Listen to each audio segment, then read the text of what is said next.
نبی پاک صلی اللہ علیہ وسلم نے نا ہماری توجہ دلائی. حضور صلی اللہ علیہ وسلم نے فرمایا بے توجہی کے ساتھ ادھر ادھر خیالات کر کے رب سے نہ مانگا کرو, تردد کے ساتھ بے یقینی کے ساتھ نہ مانگا کرو, بلکہ رسول کریم صلی اللہ علیہ وسلم نے فرمایا, یہ حدیث پاک مسلم شریف میں موجود ہے, حضور فرمانے لگے جب رب سے مانگو نا تو اصرار کر کے مانگو.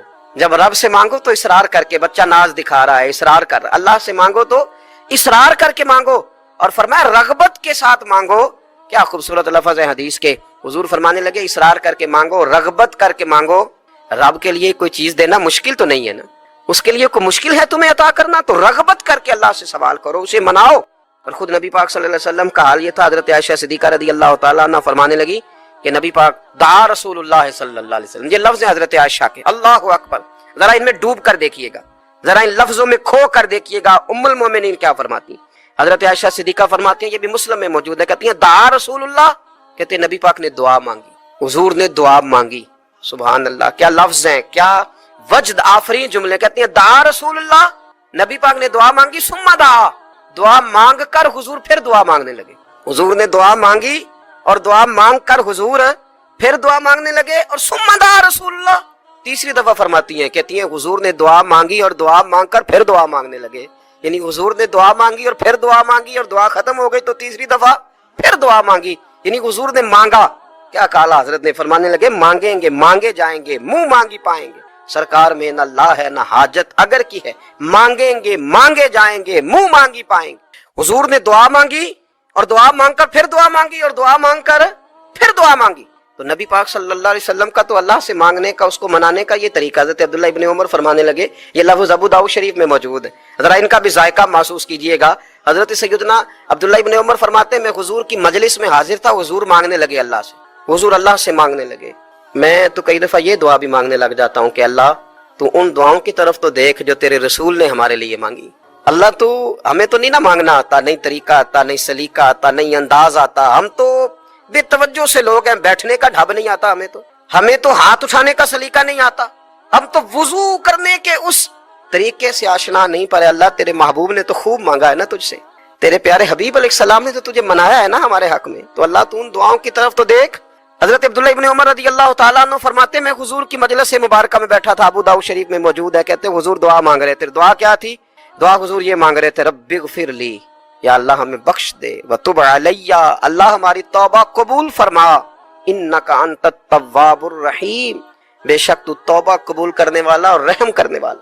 حضور دعا مانگ رہے تھے, اے اللہ رب اغفر لی, یا اللہ ہمیں بخش دے, وتب علی, اور ہماری توبہ قبول فرما, انک انت التواب الرحیم, بے شک تو توبہ قبول کرنے والا اور رحم کرنے والا. حضرت عبداللہ ابن عمر فرماتے اس ایک دعا کو ایک ہی مجلس میں ایک ہی جگہ بیٹھ کر میرے نبی پاک نے اپنی زبان اطہر سے 100 مرتبہ ادا فرمایا. 100 مرتبہ حضور نے یہ لفظ کہے رب اغفر لی وتب علی, رب اغفر لی وتب علی, رب اغفر لی, اے اللہ بخش دے رحم فرما, وتب علی, بس قبول کر لینا اب ہماری توبہ, انک انت التواب الرحیم, بے شک تو توبہ قبول کر لیا کرتا ہے, تو رحم فرمایا کرتا ہے. ایک ہی مجلس میں 100 دفعہ حضور نے دعا مانگی, دعا مانگ کے پھر دعا مانگی اور دعا مانگ کے پھر دعا مانگی. اللہ کو منایا میرے رسول پاک, حضور نے ہمیں بتلایا اسے مناؤ, اس کی بارگاہ عالی مرتبت میں جھکو. اور حضور نے خود بھی یہ طریقہ ہمارے سامنے بطور سنت کے چھوڑا, اور پھر نبی پاک صلی اللہ علیہ وسلم نے آگے بڑھ کے ہمیں کچھ اور باتیں بھی ارشاد فرمائی. حضور نے ہمیں بتلایا کہ پچھلے لوگ اپنے رب کو کیسے مناتے تھے, وہ کس طرح اس کے حضور ناز عرض کرتے تھے, منانے کے طریقے بھی بتلائے. فرمایا جب ماں باپ دعا مانگیں گے اولاد کے حق میں تو وہ مان جائے گا. حضور علیہ السلام نے فرمایا جب مسافر دعا مانگے گا تو اللہ مان جائے گا. فرمایا میرے رسول کریم نے کہ جب بیمار دعا مانگے گا تو اللہ مان جائے گا. اور سید عالم علیہ السلام فرمانے لگے جب تمہارے ضعیف, کمزور, مجبور لوگ دعا مانگیں گے تو اللہ مان جائے گا. اور حضور نے فرمایا جب تم فرض ادا کر کے دعا مانگو گے تو اللہ مان جائے گا. اور میرے محبوب نے فرمایا جب پچھلی رات اٹھ کے تم اس کے حضور عرض کرو گے تو وہ تمہاری دعاؤں کو قبول کر لے گا, وہ تم مان جائے گا. اور حضور نے ہمیں دن بتائے, فرمایا جمعے والے دن مانگنا مان جائے گا, شب قدر کو مانگ لینا مان جائے گا, شب برات میں دعائیں کرنا وہ مان جائے گا, رمضان کی راتوں میں مانگنا مان جائے گا, قرآن پاک کے ختم کے موقع پر دعا کرنا مان جائے گا. طریقے بتلائے. اب یہ ہے کہ ہم نے تو مانگنا تھا نا اس کی بارگاہ میں, ہم نے تو حاضر ہونا تھا, ہم نے تو جانا تھا. اب ہم نے آگے بڑھنا ہے، اس کے حضور عرض کرنا ہے۔ حضور نے ہمیں بتلایا کہ مومن متقی ہوتا ہے نا، پرہیزگار ہوتا ہے، تو اس نے کچھ نیکیاں بھی کی ہوتی ہیں، جس طرح اسے اپنے گناہوں کا پتہ ہوتا ہے نا، تو اسے پتہ ہوتا ہے کہ نہیں یار فلاں کام میں نے فقط اللہ کی رضا کے لیے کیا ہوا ہے، وہ میرا اور میرے رب کا راز ہے۔ فرمایا جب تم بڑے الجھ جاؤ نا، جب تم بڑی آزمائش میں آ جاؤ، اور جب تم سمجھ لو کہ اب میں بڑی تکلیف میں آ گیا ہوں، تو پھر ایک طریقہ حضور نے ہمیں اور بھی بتلایا مانگنے کا، ایک اور طریقہ بھی بتلایا، اور وہ روایت صحیح مسلم میں موجود ہے۔ راوی حضرت عبداللہ ابن عمر رضی اللہ تعالیٰ عنہ، حضور فرماتے ہیں 3 لوگ سفر کر رہے تھے۔ یہ آپ اندازہ فرمائیے، صحیح مسلم کی حدیث ہے، اور ذرا حضور کے سمجھانے کا ایک یہ رنگ بھی ہے اللہ کو منانے کا، ایک یہ انداز بھی ہے اس کی بارگاہ میں گزارشات پیش کرنے کا، یہ بھی ایک طریقہ حضور نے ہمیں بتلایا۔ اگرچہ اپنی نیکیوں کو چھپانا چاہیے، نیکیاں جو چھپی ہوئی ہوتی ہیں وہ قیمتی ہوتی ہیں، وہ قیمتی چیزیں ہوتی ہیں جو لوگوں نے چھپا کر کے رکھی ہوتی ہیں۔ حضرت عبداللہ ابن عمر فرمانے لگے کہ نبی پاک صلی اللہ علیہ وسلم فرماتے ہیں 3 لوگ سفر کر رہے تھے، رستے میں طوفان آ گیا، تیز بارش شروع ہو گئی، تو حضور فرماتے ہیں وہ تینوں بارش سے بچنے کے لیے ایک غار میں چھپ گئے۔ ان کو پتہ ہے پرانے زمانے کے اندر غاریں ہوتی تھیں، اور لوگ جب سفر کرتے تھے لمبے تو پتھروں اور پہاڑوں کے بیچ میں سے سفر کرتے تھے، وہ غار کے اندر چلے گئے۔ اب چونکہ طوفان بہت زیادہ تھا، جب وہ غار کے اندر چلے گئے تو اللہ کے پیارے حبیب صلی اللہ علیہ وسلم فرماتے ہیں پتھر اوپر سے لڑکتا ہوا آیا اور غار کے منہ کے آگے آ کے اس نے غار کو بند کر دیا۔ اب اتنا تیز اور اس مضبوطی کے ساتھ وہ پتھر لگا اور اتنا صحیح فٹ ہوا کہ اندر روشنی آنی بھی ختم ہو گئی۔ اب 3 لوگ ہیں، تھوڑی دیر تو وہ پریشان رہے کہ شاید اب کبھی بچ نہیں سکیں گے، شاید چاروں جانب اندھیرا ہی ہے اور اندھیرا ہی رہے گا، شاید یہاں سے نکلنے کے لیے اب ہمیں کوئی رستہ میسر نہیں آئے گا۔